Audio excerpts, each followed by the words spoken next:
भोजपुरी की नई जानकारी के लिए हमारे साथ जुड़े ये लाल रंग का सब्सक्राइब बटन क्लिक करें और बेल आइकन को दबाएं, जिससे नई वीडियो की जानकारी आप तक पहुंच जाए।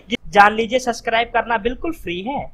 सुपरस्टार पवन सिंह और सुपरस्टार दिनेश लाल यादव निरहुआ, ये दो भोजपुरी के वो दिग्गज नाम हैं जिन्हें हम सुपरस्टार कहते हैं। दोस्तों, दोनों ही सुपरस्टार हैं और बॉक्स ऑफिस से लेके लोगों के दिलों में दोनों की ही फिल्में धमाल मचा दी। इसका कारण ये है कि दोस्तों दोनों की फिल्मों में दम होता है, भरपूर एक्शन होता है, भरपूर रोमांस होता है। और दोस्तों, हाल ही में आई फिल्म सत्या ने बॉक्स ऑफिस की दुनिया में बहुत बड़ा इतिहास बनाया और कभी ना टूटने वाला इतिहास बना दिया। दोस्तों, तो हम बात कर रहे थे सुपरस्टार दिनेश लाल यादव निरहुआ और पवन सिंह के दोस्ती के बारे में। तो दोस्ती बात ये है दोस्तों कि हाल ही में जब पवन सिंह के जन्मदिन पर दिनेश लाल यादव निरहुआ गए थे, उस समय उन्होंने बयान दिया कि हम दोनों की दोस्ती उस तरह है जिस तरह धर्मेंद्र और अमिताभ की जोड़ी थी फिल्म शोले में। हम दोनों एक दूसरे को मर मिटने वाले दोस्त हैं। और दोस्तों, दिनेश लाल यादव निरहुआ जी ने पवन सिंह के बारे में ये भी बताया कि मैं दुआ करूंगा कि हमारी दोस्ती में कभी भी दरार न पड़े और हमेशा हम दोनों हंसते खेलते रहे और लोगों का एंटरटेन करते रहे। और दोस्तों, दिनेश लाल यादव निरहुआ जी ने यहाँ तक बात कही कि मैं पवन सिंह का बहुत बड़ा फैन हूँ और मैं हमेशा दुआ करूंगा कि जिस तरह वो अभी भोजपुरी